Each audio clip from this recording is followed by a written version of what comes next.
Yeah! That is a sneak peek preview at the single set to release very soon off of Miss Kristina Morales' first full-length album. That features John Maestas on the guitar, Max Moran on the bass, Beck Berger on the keys, and Simon Lott on the drums and percussion. And at the end of this episode, we'll certainly play a track off of her EP, which, of course, all of this is available on bubblebathrecords.com. I'm going to put some links to her website, to her EP, and of course, keep an eye out for that album that is set to release very soon and the full single. Now, I loved that we get to talk about her inspiration, spirituality, things that inspire us, and how sometimes we go through dry spells and how that's okay. I loved getting to sit down and get into the mind of Miss Kristina Morales. And I look forward to that album coming out very soon. So I'm going to shut up and get to this podcast.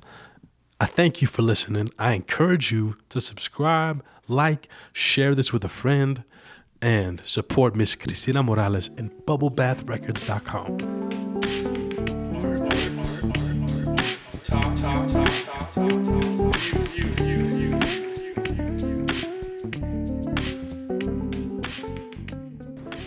Miss Kristina Morales, what's going on? Thank you for being on Art Talk Music, my dear. Thank you for having me. Oh, it's so awesome to hang out with you in this beautiful, gorgeous freaking city, and like my favorite part of the city too. I think Esplanade is probably my favorite street. Yeah, this is a magical area. New Orleans. Oh my God. We got the cemeteries, City Park. Right, all within the like fairgrounds where all the magic of Jazz Fest happens. It's like all right there. Yeah. We're at Fairgrounds Coffee House. Yes.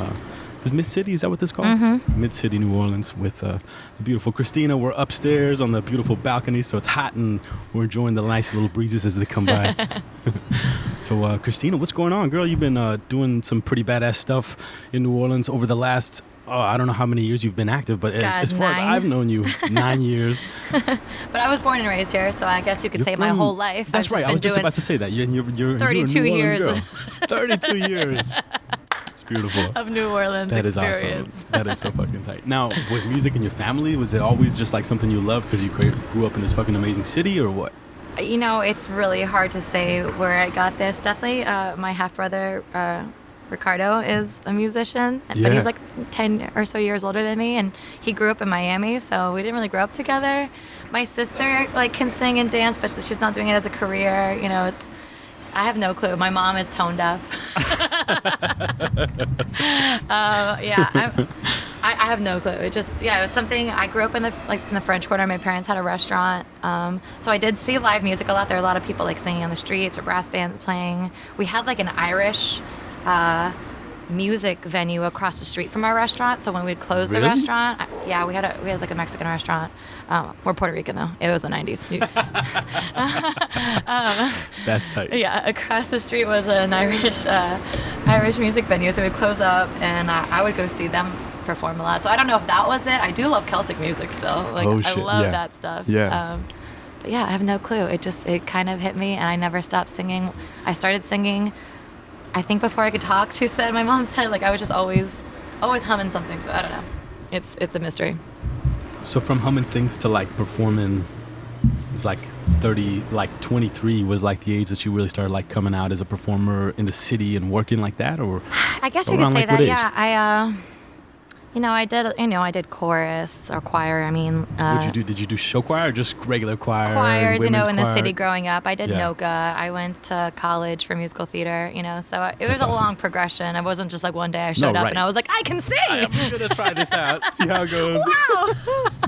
So yeah, there was like a lifelong thing. I was always singing. So yeah. So you went to NOCA. What was that like? New Orleans School of Creative and I'm not pronouncing it right. Can you? New correct Orleans me? Center for the Creative Arts. It was amazing. It was definitely an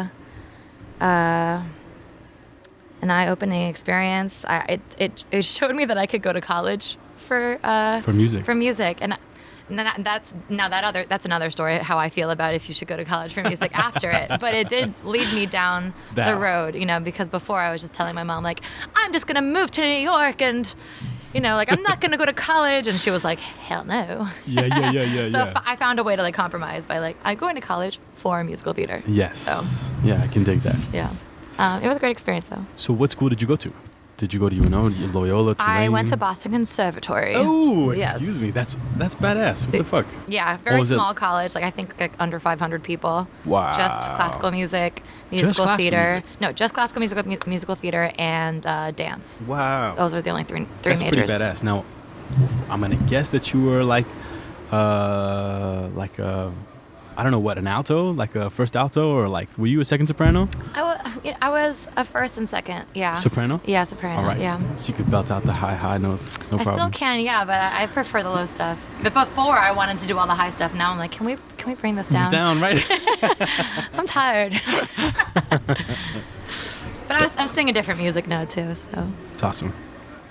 So when did you first start, like, really forming your own band and getting into like writing your own songs and doing that? Because you've been in the swing of doing that for many years now. Yeah, I kind of just fell into it.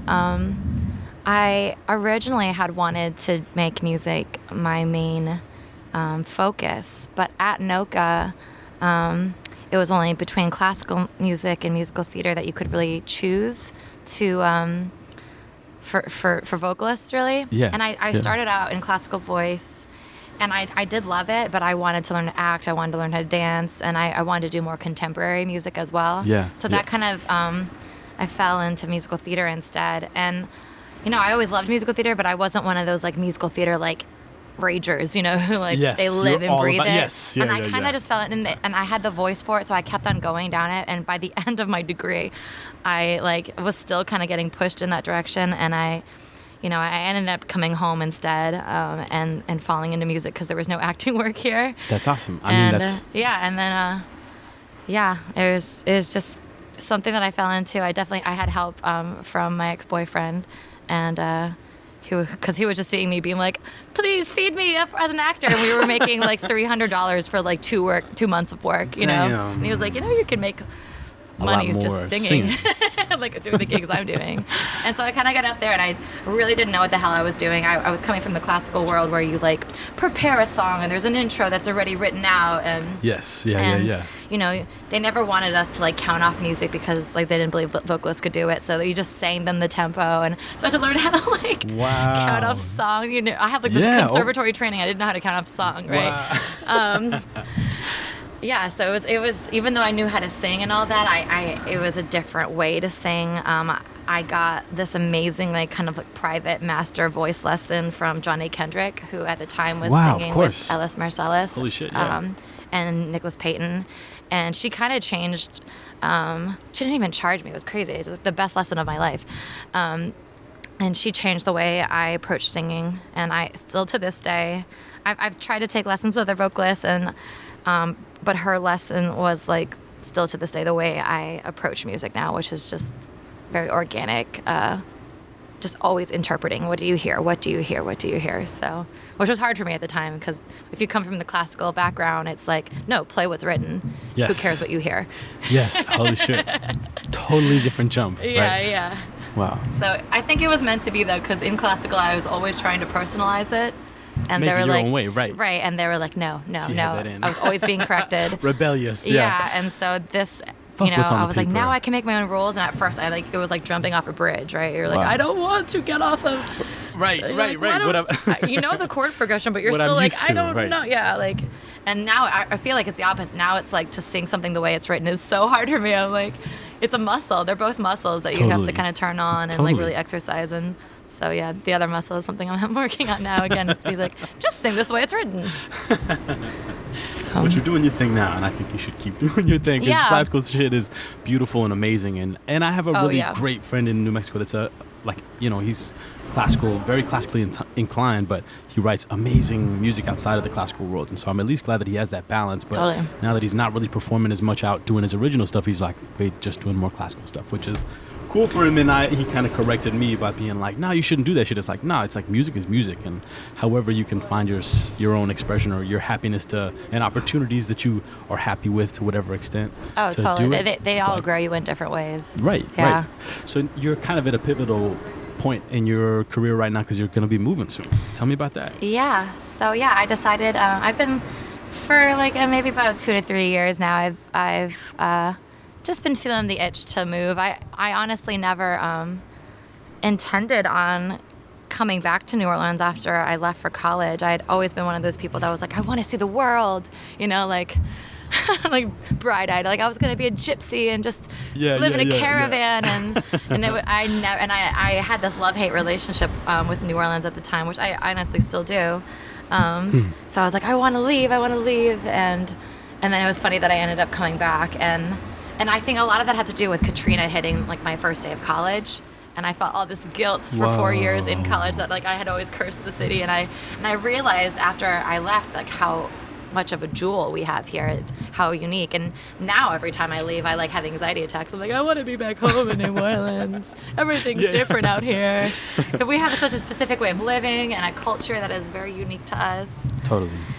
You can't really put any other place I don't know. It's just very strange. So yeah, I get homesick very quickly now. But sorry, what was the question? So you're moving to Orlando. Yeah, I'm living in Orlando. So and how now crazy! now I'm moving. At least you're like so close away though. You're not going to Seattle or something like that. I wanted to go to Seattle very bad for a long time. I love Seattle. I almost moved to Portland, but I love Portland too. From Portland, whenever Pacific it's Northwest not raining, in general. oh god, it's gorgeous. I heard from Portland when it's not raining, you can actually look up towards Seattle and it is raining. So it's like, I don't know if I could deal with that much rain, but like I definitely am dying to go there and visit the Jimi Hendrix grave and all that shit. But Orlando, I mean, that's a totally different fucking place, Totally different place. Very not that different from New Orleans. I mean, you're still in a very humid place. You're gonna be where Disney World is. Yeah, I'm gonna be with Disney. I'm moving to be closer to family ultimately. Awesome. Yeah. It was not for any creative reasons. And it was just, I felt like I needed it for like my soul. My dad was sick with cancer for about a year or so last year. And I just, my sister and I went on this road trip I was telling you earlier about. And we just kind of really we're like, damn, like family. Like, I think my whole life I was always just trying to get away, wanted to see the world, wanted to like meet new people, and yes. I'm in my early 30s now. My early 30s, let me put that out there. I'm in my early 30s. The beginning of my 30s, and, okay. I'm just like 29 almost. And I realized that like culture and family is so important to me, and I guess it never hit me before, and it's really starting to hit me now. Yeah. And that sense of orgullo, that sense of pride of like where you come from and wanting to dig into that is something I felt too. And I'm grateful for every time I go back to Colombia because I get the direct root, like the lineage, like I got to go to the fountain the source of where it the all motherland. is from, right? Yeah, exactly. And just be like, oh shit, yes, I need to move down here and do that same thing that you're talking about. Totally, yeah. That's the other plan is eventually to go to Puerto Rico. Yeah. Yeah, because for me, Spanish was my first language, but I was discouraged from speaking it in my school. I was having problems speaking Spanglish at school. What? Really? And I was even in ESL classes for like a few weeks, I remember. Damn. They like took me out of classes to put me in like special classes.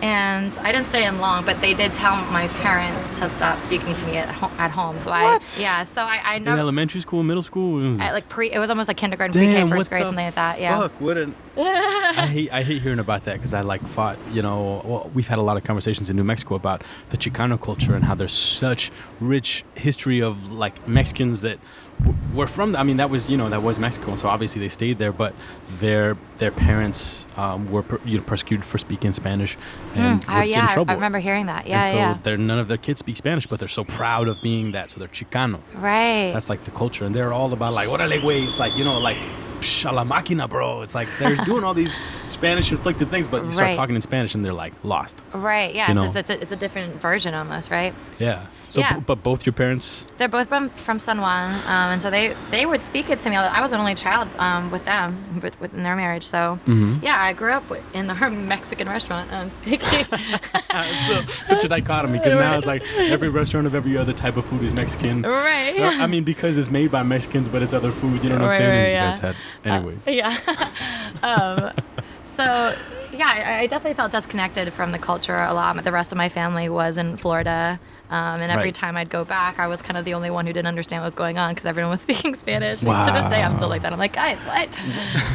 Slow down. I was just in Miami with my brother, and he was like, wait, you don't speak Spanish? I'm like, how many times do I have to go over this? I don't speak Spanish. You're gonna learn though. Yeah, I Te vas am. pa Orlando. Yes, Te toca. I'm gonna learn. So Totally. that's part of the other goal is to just kind of really connect with my roots, and I always connected through music, definitely. Yes. And like Oh, sure. I feel like my voice definitely, my voice teachers could never figure out like the quality of my voice, Yeah. which was very Hispanic.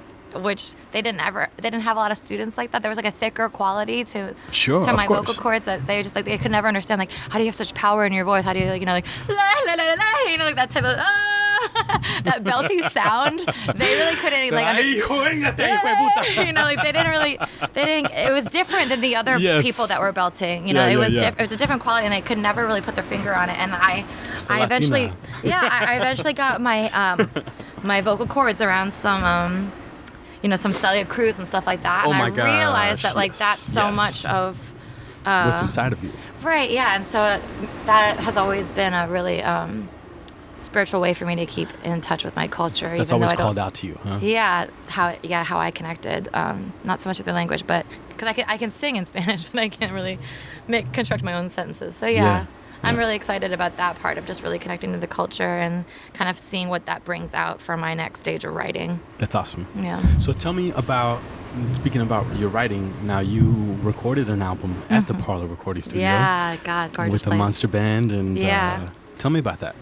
God, so that was like 2 years ago now. It was just an EP, and we had meant to do like more, but just these 5 songs became such a project. And I because it's the first time I've ever recorded my own songs. I've done jazz standards and stuff like Yes, that, but yeah. the first time it was like It was your baby. my music. Yeah. I was very particular about things, so I allowed myself the time to kind of do it right. And there's still things that I could probably go back and like sit there forever. I'm sure you probably feel the same way on things. Like, Absolutely. Yeah, you're like, You it's still never listen and you're really like, done. "Fuck, It's nope." never done. But once you put it out, it's like, Yeah, oh. then you just have to let it You go. let it go, So, yeah. that was 2 years ago. It was with John Maestas on guitar, Beck Berger on organ, and Simon Lott on drums. And then we had Gregory Gide and Michael Watson come in later to fill in the horn parts. And then we brought Max Moran in on bass to fill up some of the bass stuff that the organ wasn't really punching on. Yep. And then a little bit later, I had started playing with Jay Winfield a bit more Yes. on keys, Monster. who is just like a very unique, one of my favorite piano players in the whole world. Because he's like something about him playing with a vocalist. He loves vocal music, there's a difference. And he just knows how to make you sound good, and he's also just very, I don't know what it is, he's magic. So he had this thing that he was doing on one of my songs when we were doing it in our shows, and I was like, I need that. Like, I re-recorded Yes, it, but yeah, I need that.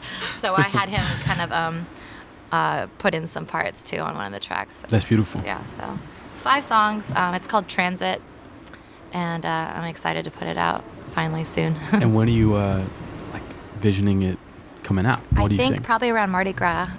Beautiful. Next year. Yeah, so I have a music video that I'm working on with Patricia, and it's really cool. We're doing it for a song that actually was supposed to just be an interlude on the album, but ended up being my favorite track. Oh, sick. Okay. And it's a song that is so non-linear. It's not like, it doesn't have a hook that just keeps coming back in. It's just like a very it's an arc. Yeah, and then yeah, it yeah. goes away. What's the name of the song? It's called So Damn Tired. Which I feel is just explains everything about where I'm at right now. That's how I'm about to introduce myself to the world as an artist with a song called So Damn Tired. So yeah. That's fucking badass. Yeah. So you're thinking about putting the single out and then the album out around Mardi Gras, or the single and the video? I'm guessing will go hand in hand, together, right? yeah. That's beautiful. And then maybe a couple weeks later, the whole thing. So That's awesome. Yeah. That's awesome. So what is the creative process for you, as a singer? What's writing songs for you? Well, it's funny. So this EP is called Transit because I'm super into astrology, which and spiritualism. Absolutely. Yeah. And so my life has been one of like kind of like a series of unfortunate events, and I've always dealt with a lot of depression, and it kind of led me, like a lot of people who like kind of turn to God and spiritualism. Yes. To find answers. You know, like, what is happening? What is happening? Why is this happening to me? And for me, I was always into astrology, and I realized after like a really big pivotal moment in my life that there was like this major like eclipse that happened, like a lunar eclipse. Solar and lunar eclipse, they're pretty close to each other, but specifically this lunar eclipse that happened in my own sign. And it kind of like made all this sense to me, and I had always just known like my sun sign and all this. So, so blah blah blah. I really got into finding out more about that, finding out more like about planetary transits and how that affects like my mood or like what's going on in my life. Did I just get a new job opportunity? Does that mean something? You know, like they all kind of like coincide. And for me, that really inspired my writing. Yeah. I realized that I had this thing this planet Uranus was like going through a really pivotal house for me for like 7-8 years. And even right before that, it was going over my sun sign and my Mercury sign. And Uranus is this planet of like destruction and chaos and revolution.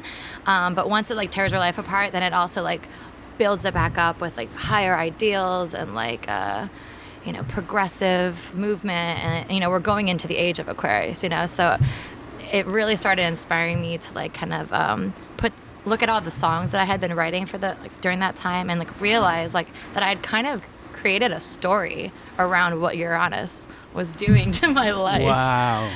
Okay. Specifically. Okay. Oh shit. Yeah. The connection was there, and I was just like floored. I was like, wow, I have literally just wrote a diary on my experience through this transit. How much this has fucked me up. Yeah. Yeah. And also lifted me up. How beautiful. Because at the beginning of it, I Uranus's rule is Aquarius. Aquarians are very like free spirited, like open relationships, just like I don't own you, and I was very more like passionate, like I own this and this is mine, and very black and white about things. Yes, and it definitely like I had to let go. It made me let go. Interesting. And so I realized throughout my songs I was like I could see the process of my psyche kind of like figuring this whole thing out. Wow. So now, I go through dry spells with music. I haven't written anything in a couple of months or so. But I'm definitely inspired by like what's happening to me in the planet. That's so interesting. Yeah, in an astrology way. And such a beautiful perspective, because it's like everything is about how you look at things. Uh-huh. And seeing the world and your experience, and like writing music and writing just journal entries in general is a diary of your life, of where you're at and what you're going through. And so to like, document and recognize it, having a connection with something else for a long period of time, and then that eventually kind of being like an umbrella to that experience and totally how it's connected. It's like, was that, because I know I've seen little bits, I believe, of what it's going to be the album artwork for the album. Is there that planet on there, or did you think about doing that at all, or was that? I did, and then I kind of backed away from it. Sometimes, I only put a small segment in the liner notes about the concept, because people are so turned off sometimes on spirituality, especially when it's something as abstract as astrology. As what you're talking about. Yeah. Sure. It's funny to me. People will believe, but I mean, even like hiding some symbolism in there so that like it's in there. And it's in the lyrics, right? and stuff like that. Right. Yeah. And even for me, I had to look back and be like, wow, that's what I was writing about. Because I also realized that I didn't start writing until that transit happened. I never wrote a song before it kind of hit my sun sign. And it's interesting. Yeah, that's another thing that Uranus does. It kind of changes up your life. So tell me about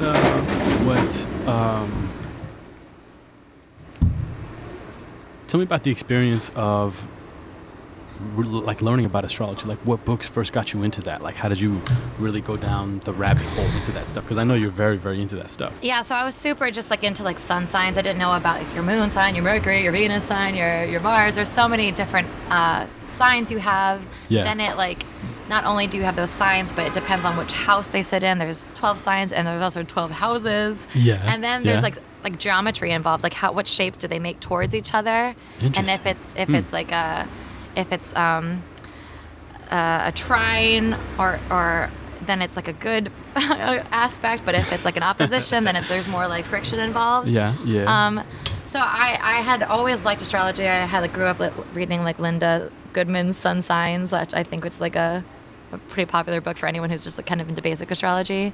And that explained a lot about just me being a Pisces. But there was other fiery parts of my personality that I kind of didn't understand until I kind of got deeper into it. Yeah. So honestly, just like the Your biggest learning curiosity tool was led, like right? YouTube, on podcasts and things like that. There's a lot of people out there that it just like they do videos and they just kind of like share free information on there. And it's sometimes hard with video. Like I've learned so much about not just spirituality, but like when I first came to New Orleans in 2012, I had kind of a rebirthing of who I like the redefining, I should say, of who I am and totally what spiritual practice I implement into my life. And I realized that Catholicism, being what I grew up on, I always had issues with. And when I came here, I realized through atheism, and specifically like through 2 or 3 books from Sam Harris and Christopher Hitchens, that kind of like, really fucked me up through the total negative side of what religion and Christianity can do, and kind of broke up with Catholicism. And I make the joke that I'm a 6-year recovering Catholic now, but that idea of like spirituality and the lenses that you get into, and then the more that you learn about yourself through different practices, be it astrology, be it like getting into psychedelics and seeking spiritual experience, and learning about yourself through those experiences, and that point in your life when you learn about them, and then just even like what you're talking about where you're journaling, and maybe all those journal entries, I remember writing a lot, and I would always be like, if it turns into songs, if it turns into poems that I can come back later and work with, or if it turns into some stuff I can just come back later and remember about. And if I ever write a book, then I'll be able to draw on some of that stuff. But the connection of your spiritual life and your growth as a human being and your evolution with the universe and the cosmos as we move through time and space is absolutely like the deepest of perspectives to think about. And sure, I mean, astrology, I can think like, about it all day.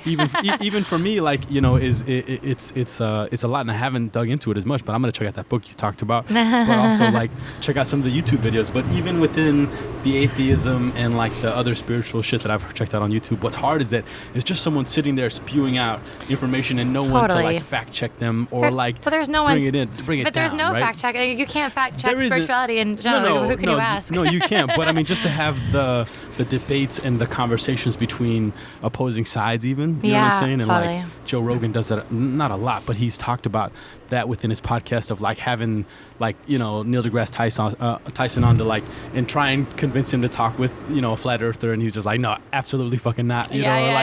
Whatever the opposing sides, like even had Sam Harris and someone else come in and talk and have this discussion, or like this guy Graham Hancock who wrote, I believe he wrote quite a lot of books dealing with this spiritual aspect of life in general and through psychedelics, but specifically when he had him on to discuss Egyptology and how they believe that Egypt and the Sphinx and the pyramids are actually way older than actually document them. And he had, anyways, it was beautiful to see that discourse of those ideas and spirituality talked about in that way too, and like put yourself through that too, because then it's like you learn about it, but also think about like, like you truly like nibble and digest on the ideas, not just like receive them. And to me, I feel like that is like the most important like conversation. It's like, it is. Like, what are you and I doing here with these like microphones and this table? That like, what is this? I'm always like, how did I end up here? Like we just kind of accept it a lot because that's our brain like needs to. Right. But there's that times when you are on psychedelics where you really delve into the question of like, oh, I am living in a human experience. Yes. But I'm kind of like this light being inside of this flesh. Yes. I remember you were here for New Year's Eve, and I was having this like massive meltdown in my head. We were all at Greg's house. Oh my God. Remember that? Yeah. And I was in my own head like having this amazing meltdown, but also this realization of like what I was. Wow. But yeah, it's funny that we're having this conversation now because you were there for that too. And I feel like to me like that's the utmost important question. We're like we got to figure out all the other practical stuff, I guess, but also like what are we doing here? Yeah, I think, and what you're talking about is the most profound realization of that stuff, because psychedelics help you. They do. Truly like plant your feet on the ground and be like, what the fuck am I doing here? Like, what you're talking about? Like, what is this? It opens your mind to the concept too. I remember like thinking things during that time that like even right now I'm kind of having a hard time like trying to remember and explain to you. Like, I remembered something so important that it scared me. That I was like, I'm not supposed to know this.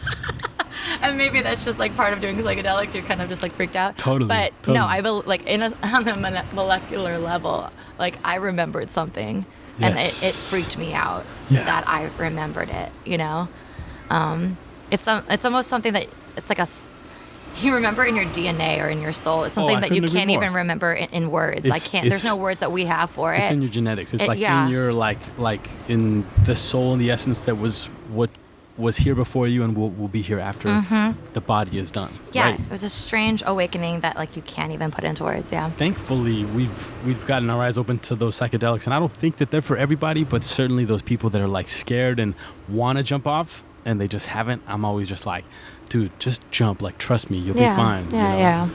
But I mean, everyone in the right time. Like, I have a song that talks about that. It's like, if you're not ready for it, then like you won't ground it. You know? Yeah. And those experiences can show you those things, but if you just allow them to be a vision and you forget about them, you will forget about it like a dream and move on with your life. Yeah, and I think there's times for just like you said, and I think some people have incarnated into this life maybe to just have a very relaxed experience, maybe not delve into those deeper things. I think each one of us is on our own karmic path. Yeah, and exactly. Each one of us working out shit from lifetimes ago. You're right. I can say hopefully in my next life, I'm just here to go to the beach. Like, I've already dealt with a lot of questions and, That's hilarious. Give me the beach and margaritas, please. Like next life, I just want to be like a bimbo or something.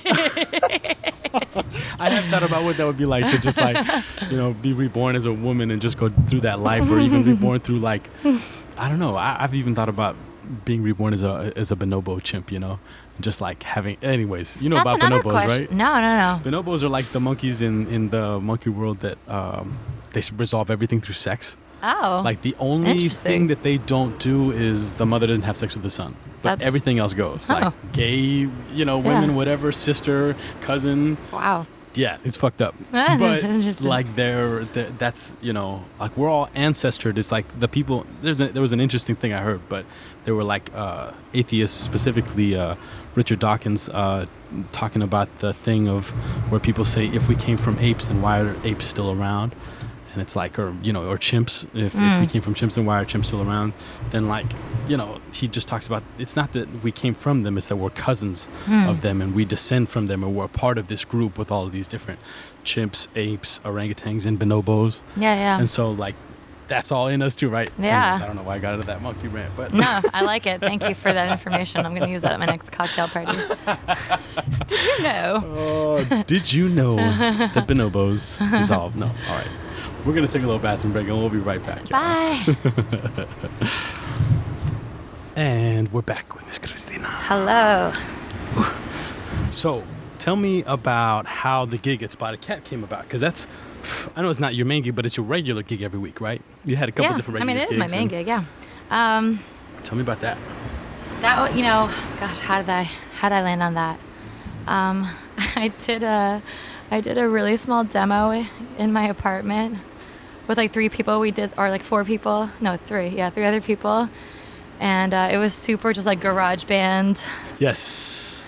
Maybe like, 1 microphone in the room.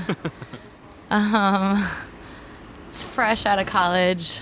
Wow. Kind of what I was talking about. Like, really didn't know how to, count off a band or anything yet. And I was singing jazz standards, which I had picked a couple that like were also musical theater repertoire. Yes. So. Like show tunes? Yeah, like kind of. Yeah, because they both came from the same place for a while, Yeah. So yeah, I. Do you remember what songs you recorded on that? I think it was "Can't Help Loving That Man of Mine," which is from Showboat. God, I can't remember the other one, and the other one was just like a blues tune. I think there was 3. Really? Okay.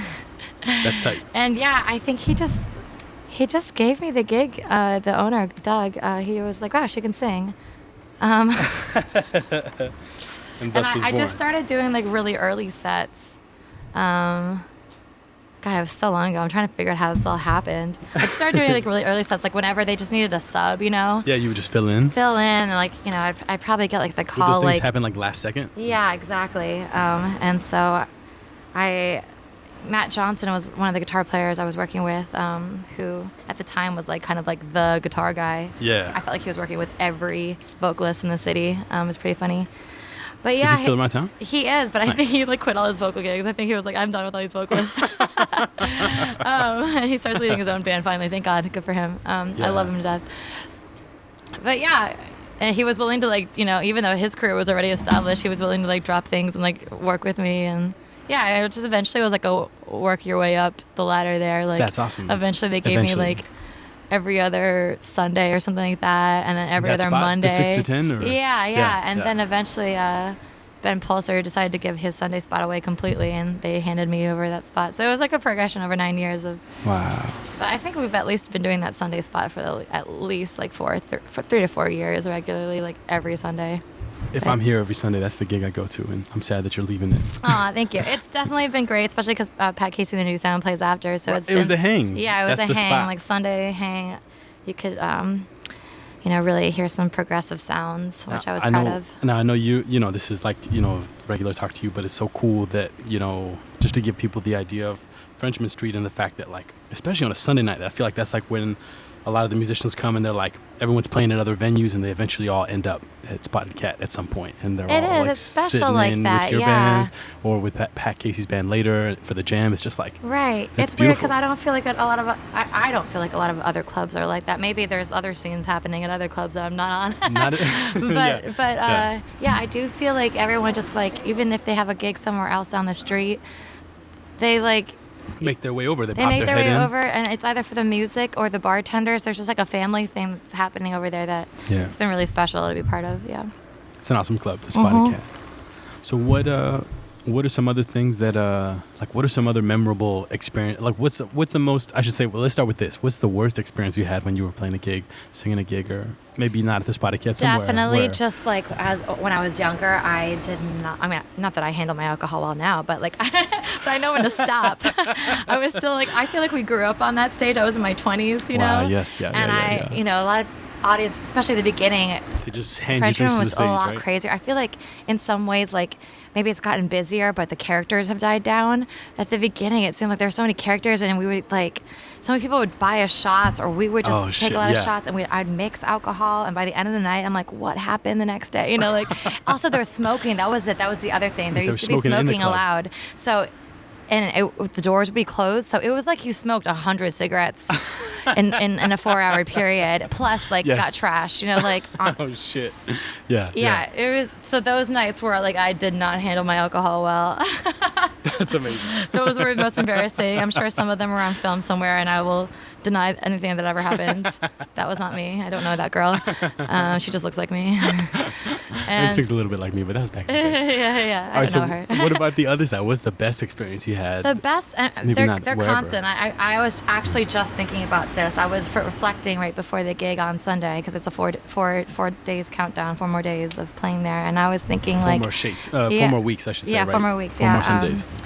And I was thinking like, oh, it's kind of sad that I can't remember all of the amazing, memorable things. So there actually is way more amazing, memorable moments, but I can kind of like very clearly remember all like the terrible things that have happened, you know. And there's only been a handful, but like they stick out in my head more, you know. Yeah, they're short thumbs. Totally, they exactly. Stick out to you. But there has been so many beautiful moments, even if it's just like within a song. Where it's like we all like hit this moment together. Yes. Or the sound started evolving, and it's like you can't really pinpoint the moment, but it just started happening, and that brought us on to the next like journey, because this gig went from like jazz to traditional jazz to like kind of straight ahead to like New Orleans R&B to just like R&B to like funk to like contemporary jazz fusion that we're kind of on right now. Like it's kind of hit a lot of places in 9 years. Yeah, you have no limits like that, right? You just love, like... I have to change things, yeah.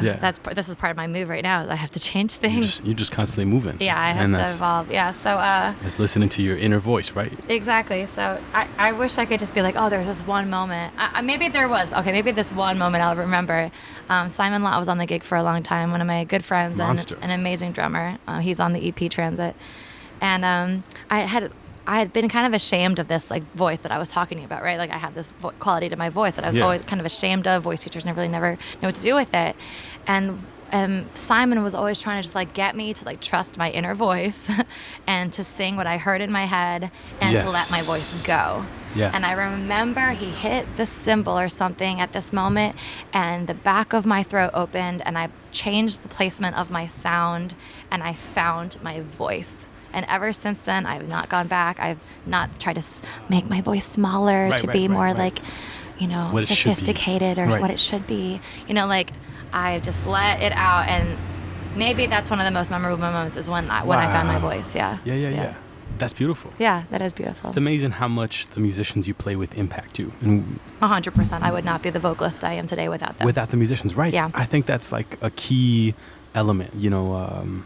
Even as the vocalist I am today, people try to hire me with different musicians. Not that they're any worse or better, but like I don't have the chemistry with them, and they will not get the same thing that they saw out of me without my guys. Yeah, you know, don't connect with them and vibe with them. Yeah, like the same. I trust them, and I let myself go places with them that.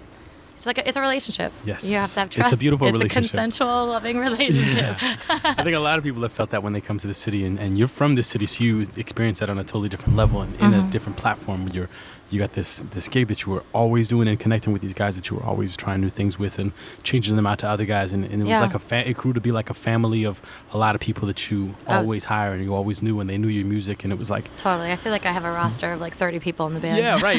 Your list of all the people that you call for all the different instruments is huge. And that's a beautiful thing that in a city like this you have, as opposed to in other cities where...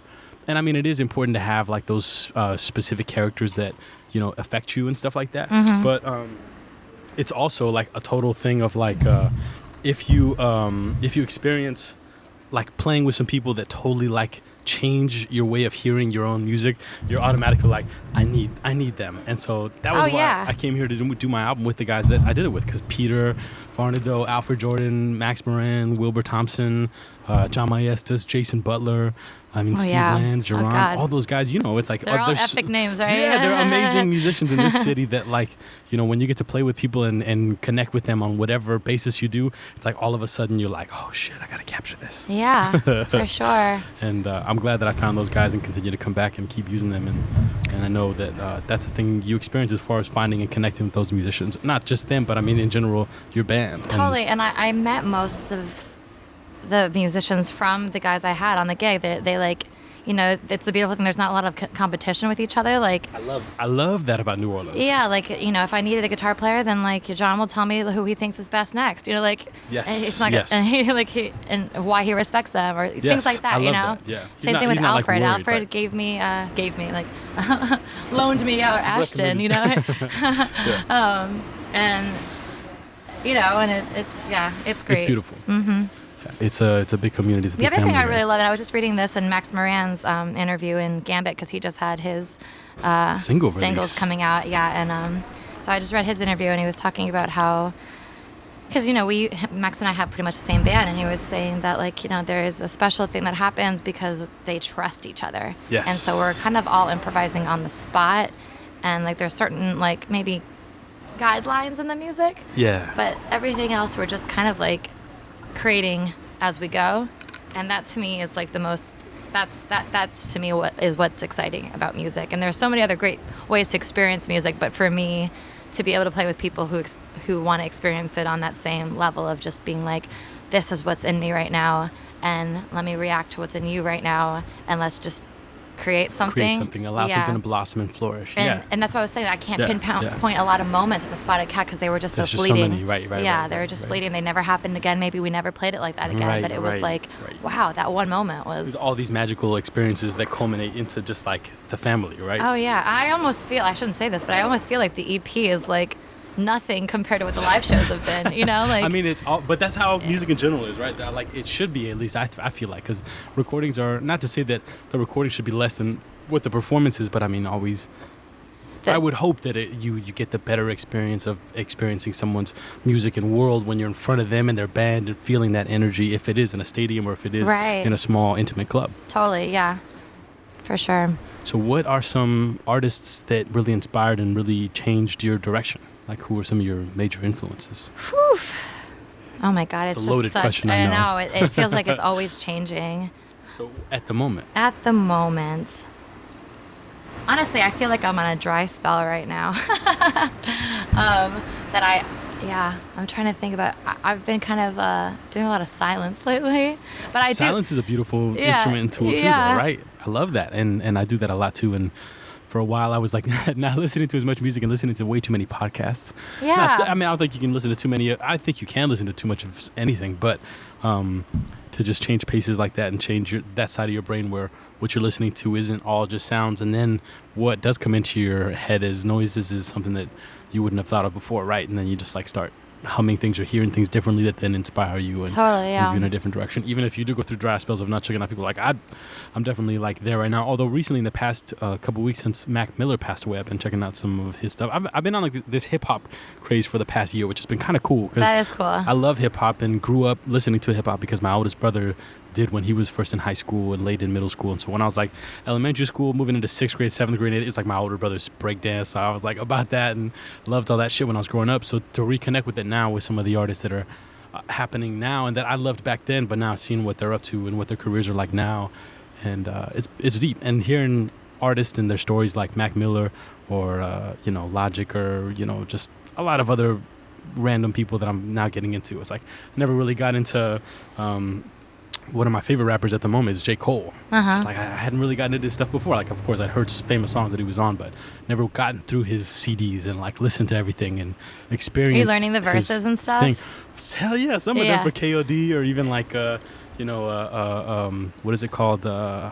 There's a couple, like his last 2 or 3 albums are the ones that I've been just playing on auto repeat to where I'm starting to hum along the lyrics. And I love that shit. That's my goal. Is like I have never really like gotten super into hip hop, and I think it's just because I only gravitate toward things that I can like sing along with. Yes, no, and I'm not like I can't rap, and I really want to. And there was like one like song from like Skee-Lo Green back in like the 90s. I wish I was a little bit tall, and I always try to do it. I can never do it. And like, but like that's like a goal of mine to like transcribe rap. Really? Yeah. The first one was I said the hip hop, the hip hop, don't stop. All records at the same. It's like that was the thing that just infected me, and I was like, holy shit. But I was like at the school dances in middle school. I remember going to the DJ and be like, yo, play Rapper's Delight. Come on, please, man. And then I'd be like, yo, get a circle. Come on, the birdies are out. We used to call ourselves the birdies. That's so cute. In my middle school that we went to in the East Mountains out of Albuquerque. But yeah, it kills me that I can't rap too, because I consider myself a person with pretty good rhythm. Yeah. I'm like, why can't I do this? Dude, you should get into some like some reggaeton, because Boricuas are the instigators of fucking that shit. I know, right? Even though the capital if I can start now, doing verses like that, are you kidding me? Even though the capital now has moved to Colombia, actually, and a lot of the Boricuas moved to Colombia because then they can make a living truly there, right? And they're rich there, and they weren't in Puerto Rico. But that's that's another thing. I wanted to ask you about this thing that we were talking about before, which is the expression of an idea through different art forms, like poetry, or like books and literature, or like dancing, which you were talking about already. And I think you and I experienced that, where it's like the art of dance and knowing about that and how it connects to music, and how music like a dancer will create this whole dance and this whole thing to a song, and you're just like, whoa, like the beautiful idea that this choreographer had, then this dancer comes and passionately expresses it. Like, oh, totally. What role does that kind of stuff play in your life, or play to inspire you or affect you? I mean, just what you're saying about dance, I remember watching my parents dance salsa to music, and how like the body language was very connected to what was going on with the voice and in the rhythm. And yes, both my parents are very expressive people, and to see that's always just those two go like hand in hand, like music and dancing. It's just peanut butter and jelly, I know for some people it's not like that. It's like, not. In a lot of cultures, connect, it's not. They right. disconnect them, or some musicians they don't experience the rhythm part on a in their own body a like visceral that. level, yeah. Yeah, right. but palpable experience of But moving. I have always, if you watch me on stage, I'm kind of always moving. I have to get into the music like that. But yeah, I'm super inspired by. Like, I was always a writer too. I always did a lot of poetry, and it's funny. I can't really take my songs. Like, I can't take a poem and really make it into a song. If I write, there's a disconnect there. There's different, I right? agree with you. Yeah, because there's a I different write rhythm lyrics to for it, the right? song. Yeah, exactly. And but definitely, I've been inspired by like books, and then written a song because of like the book I just read. And That's things awesome. Like that. Yes, I've had that experience too. Yeah, That's a beautiful experience. I feel like I'm stealing sometimes. But right. But yeah, I feel you're borrowing. Come on now, there's no stealing in art. Exactly.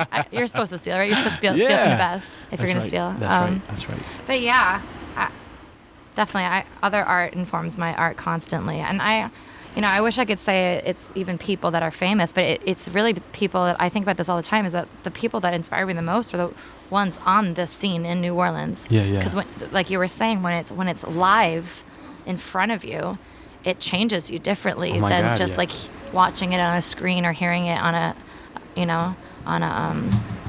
on a CD, on a or CD or something, or a record. yeah. I mean, even though that is a record is probably the closest experience, Right, but there's something about like being in front of it. You don't get moved like you do when you're in front of it, and you got Alfred's bass drum hitting it, and Max Moran's fucking bass just like, and then Kristina on stage just moving around. You're like, holy shit, what is this? It's entrancing me. It's like that's the experience that music should be. Jazz, like I was so excited about coming to jazz. Me and John kind of. I mean, I don't know exactly, I guess, where the idea first came from for John, but we have an amazing singer that I have a podcast out with. Her name's Patty Littlefield. Uh-huh. She got in both me and John's ear that, like, you need to move out of this town. Like, she was like, you should go to New Orleans. You know? Oh, wow. And I'd applied for, like, a student exchange program at Rutgers out in New Jersey, in California, Northridge, in LA area, and then I tried applying for North State, Texas, and wow. And I got accepted. I think New Orleans was like my first. I think it was my second option, and I got accepted for New Orleans, and I came out here, and it was just like all of a sudden this whole experience of learning about this subject which I was going to school for, even though really like I grew up loving blues and came up through that and my love for Jimmy and Stevie. But to study quote unquote jazz at the university that I did wasn't the best of experience. Like I really learned more about jazz out on the gigs with musicians in general, as you ought to, and what the actual tradition is, which is oral. But being here and experiencing what you're talking about is the first time that I really experienced people getting up and dancing to jazz. And that is truly, I think it comes from drummers, not to say that all the drummers are not from New Orleans, or the ones that aren't from New Orleans can't make people dance, but there's an experience of the rhythm truly leading people's movement through, I don't know, maybe it isn't just through second line, but it's like this thing in the air here, and also people's attitudes when they come here. They get infected with the music and want to interact. There's a groove importance here. Oh my God. Yeah. The best drummers I think I've ever seen in a city are all in New Orleans. Oh, from New Orleans. I know. It's going to be the hardest part of leaving. The musicians, right? Yeah. You think that is what you're going to miss the most, or what do you think you're going to miss the most? The drummers, the horn players here are unlike anywhere else in the world. Yes. It's just, you can find good guitar players everywhere. Yeah. You can find good vocalists everywhere. But the city for drums and for horn players, oh my God, it's on a different level. For sure. Now, who would you say is someone in the New Orleans culture that really affected your career? I know you said you took a vocal lesson. Affected my career. Yeah, with Mrs. Hendricks, but who else would you say really impacted you? I would say again Simon Lott. I said he kind of pushed me a lot. Yeah. Because Simon's this really super respected character, and when I was in high school, he was kind of New Orleans famous as this up and coming, touring with Charlie Hunter and all kinds of shit, right? Exactly. And so a lot of thank you. Yeah. A lot of people super duper respect, and he should be, but it's funny because he's one of my best friends, and so I never looked at him this way of oh my God, jazz god, Yeah. But he always had so much to tell me and speak to me on about the way I was approaching music and being an artist, and he really, really pushed me, and he, I think, was one of the first people that really believed in me. Yes. Where I think I had to prove myself a lot to people when I first got back.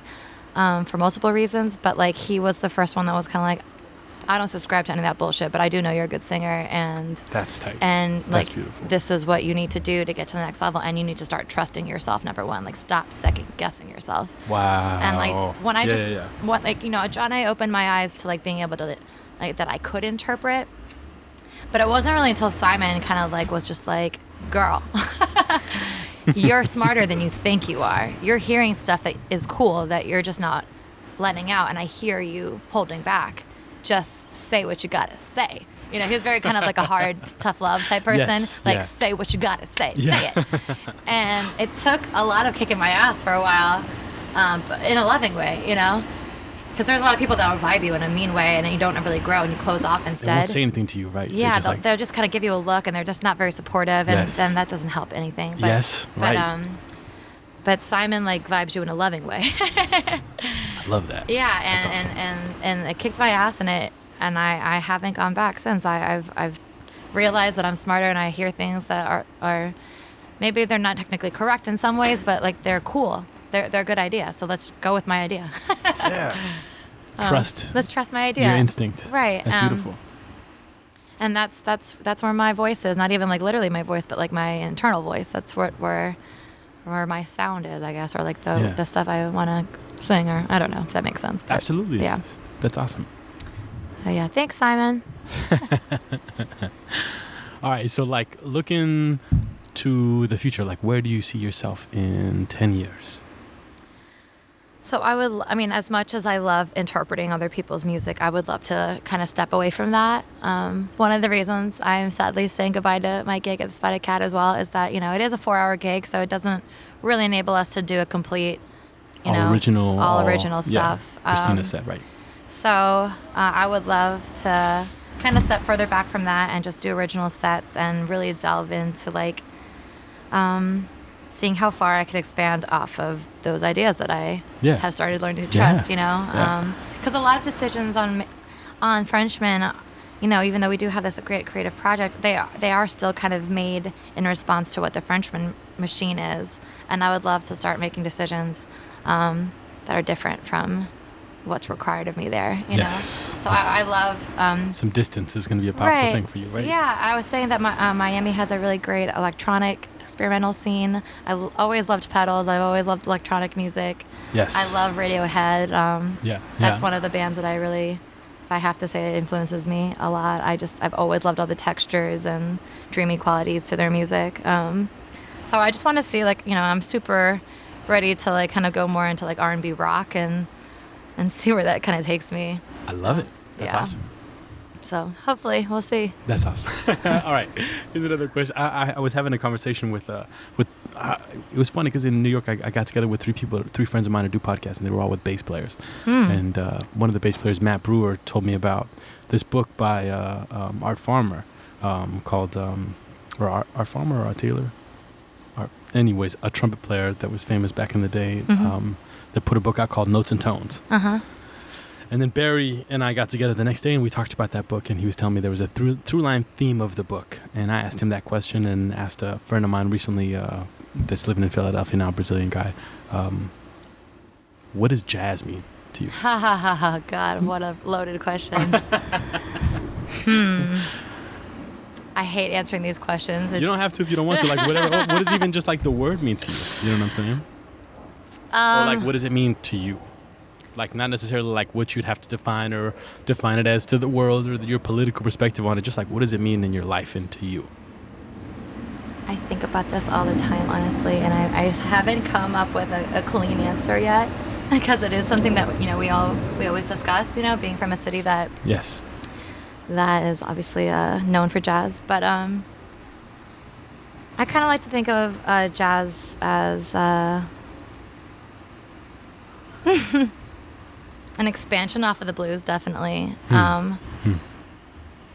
I really don't know. It's like I wish I could tell the world what jazz is, because it's not improv either. You know, that's not exactly what jazz is. What does it mean, like, to you? Like, don't you? I don't mean to ask you to like define it. You know what I'm saying? More so, like, what is it?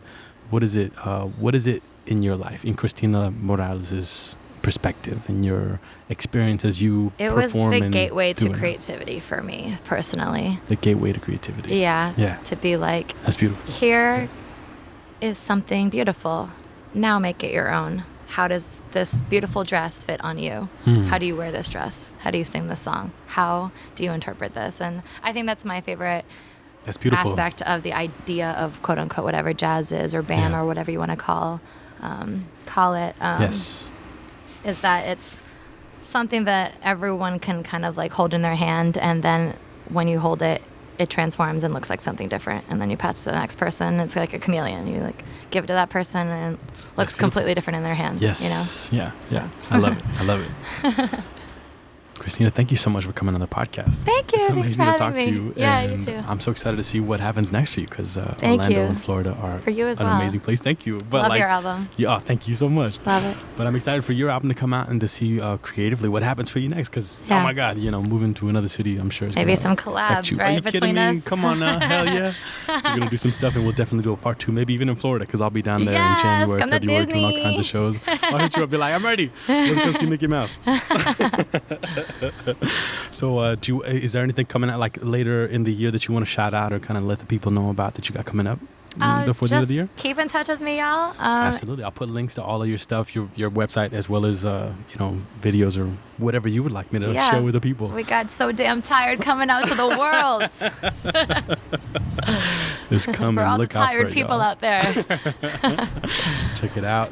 Thank you so much, Kristina. Yeah, thank you. Until the next time. Bye. Oh, yeah. As you heard Kristina say, keep an eye out for that single that's going to be dropping very soon. And as I mentioned at the beginning of this episode, we're going to get to listen to one of the tracks from Miss Kristina Morales and the Inner Wilds EP that is out right now you can go listen to. This features Mr. Greg Agid on the saxophone, Mr. Ricio Frug on the trumpet, Mr. Beck Berger on the keys, my man Max Moran on the bass, and Thomas Glass on the drums. This is You and Me.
From the battles of this war.